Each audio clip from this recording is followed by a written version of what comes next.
जय हिंद बच्चों। इस वीडियो में हम लोग चर्चा करेंगे सवाल नंबर 27 के बी पर। यह सवाल नंबर 27 का बी जो है आपका बुक डॉक्टर एस के सिंह के बुक से लिया गया है। जिस किताब को आप पढ़ रहे हैं उसी किताब से लिया गया है। अब देखिए यहाँ सवाल क्या कहता है।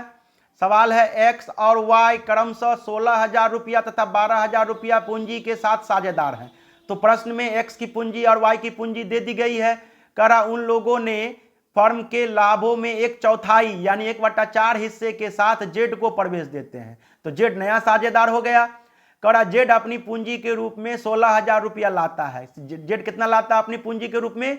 16,000 रुपया लाता है। तो जेड की पूंजी भी दे दी गई, अर्थात 27 के एक ही तरह ही यह सवाल है। करा फर्म की ख्याति तथा जेड के हिस्से की ख्याति की गणना कीजिए। हमें यहां पर ख्याति के लेखांकन के लिए एंट्री नहीं करना है, हमें केवल फर्म की ख्याति निकालनी है और जेड के हिस्से की ख्याति निकालनी है। प्रश्न में ख्याति नहीं दिया गया है, अर्थात ख्याति छिपी हुई ख्याति है, हिडन गुडविल है। तो हिडन गुडविल को हम निकालेंगे। तो चूंकि हमको ख्याति के लेखांकन का कोई व्यवहार तो करना नहीं है, इसलिए हमें त्याग अनुपात की आवश्यकता नहीं पड़ेगी। और जब त्याग अनुपात की आवश्यकता नहीं पड़ेगी तो हमें नया अनुपात निकालने की भी आवश्यकता नहीं है। ठीक है, तो इस प्रश्न को हम सिंपली जो कह रहा है उतना काम करते हैं। क्या करेंगे? फर्म की ख्याति निकालेंगे और नए साझेदार जेड के हिस्से की भी ख्याति निकालेंगे। ख्याति की गणना किस कॉन्सेप्ट पे होगी? हिडन गुडविल के कॉन्सेप्ट पे होगी। छिपी हुई ख्याति की गणना हम जैसे करते हैं उसी पैटर्न पर, उसी तरीके से, चूंकि वही परिस्थिति है तो उसके अनुसार हम निकाल लेंगे। चलिए देखते हैं हिडन गुडविल। इससे पहले वाला प्रश्न सवाल नंबर 27 के ए में भी हिडन गुडविल की गणना करने पर विचार विमर्श हो चुका है। तो हम सेम उसी पैटर्न को, उसी तरीके को अपनाएंगे। हम क्या लिखेंगे? वैल्यूएशन ऑफ हिडन गुडविल लिख दिए। पार्टनर्स कौन कौन? तो आप पार्टनर्स का नाम लिखेंगे, कौन कौन? एक्स, वाई और जेड। उसके बाद कैपिटल एक्स की कितनी? 16,000, वाई की कितनी? 12,000 और जेड की कितनी? 16,000। तो फर्म की वास्तविक पूंजी कितनी है? 44,000। और share in profit of new partner कितना? 1/4, 1/4 हिस्से के लिए आता है। आप देख सकते हैं यहां पर 1/4 हिस्सा के लिए। तो क्या करेंगे अब हम यहां पर? नए साझेदार के हिस्से और उसके द्वारा लाई गई पूंजी को आधार मानकर फर्म की पूंजी निकालेंगे। ठीक है, और फिर उस फर्म की पूंजी से वास्तविक पूंजी की तुलना करके हम ख्याति की गणना कर लेंगे। तो चलिए अब हम क्या करेंगे? यहां पर 16,000,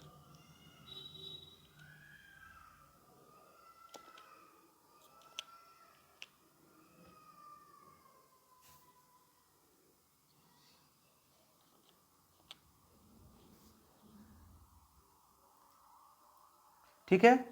तो यहां आप देखिए, तो हम क्या करेंगे? अभी सबसे पहले नए साझेदार का हिस्सा कितना? 1/4 और नए साझेदार की पूंजी कितना? 16,000। तो हम क्या लिखेंगे? आइए यहां देखते हैं क्या लिखेंगे।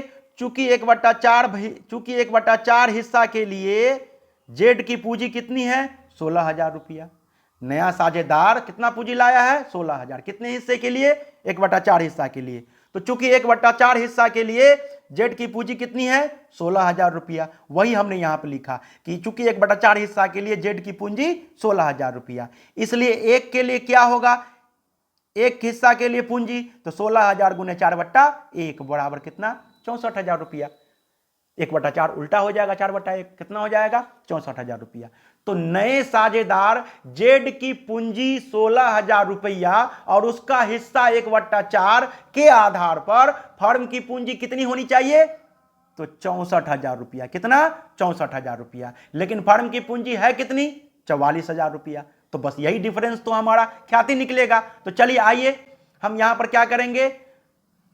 64,000 रुपया यानी जितनी पूंजी होनी चाहिए नए साझेदार की पूंजी के आधार पर 64,000 रुपया, माइनस जितना वास्तविक पूंजी है 44,000 रुपया, उसको लेस कर देंगे तो ये 20,000 क्या निकल जाएगा? Goodwill of firm. प्रश्न में कह रहा था कि फर्म की ख्याति निकालिए, तो हमने फर्म की ख्याति निकाल दी। फर्म की ख्याति कितना निकलेगा? 20,000 रुपया। कैसे निकलेगा वो आप देख लिए, आपके सामने में कैलकुलेशन है, इस तरह से हम निकाल लेंगे।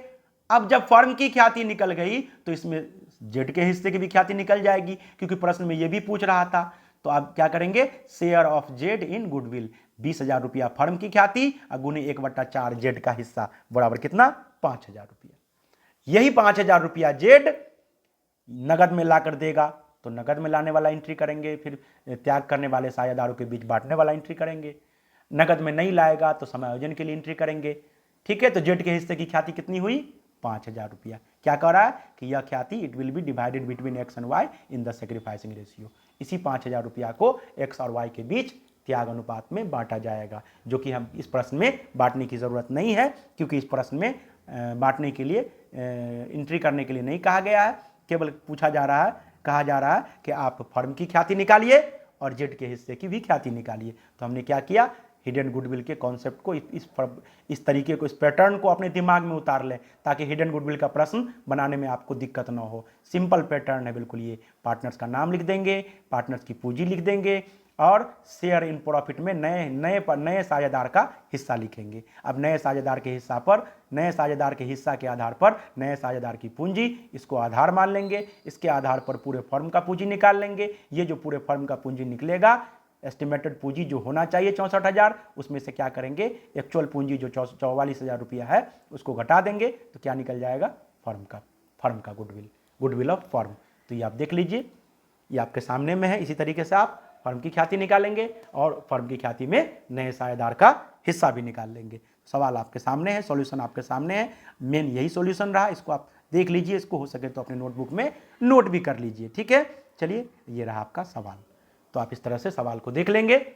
ठीक है, सवाल आपकी किताब डॉक्टर एस के सिंह के बुक से लिया गया है, आप देखेंगे। और अगर फिर भी कुछ प्रॉब्लम हो, कुछ दिक्कत हो, तो आप हमसे अपनी प्रॉब्लम को शेयर करेंगे, हम आपके प्रॉब्लम का सॉल्यूशन करेंगे। ठीक है, और वीडियो को पूरा देखेंगे। ठीक है, तो हम विदा लेते हैं। अब अगले प्रश्न पर हम अगले वीडियो में चर्चा करेंगे। तब तक के लिए जय हिंद, जय भारत।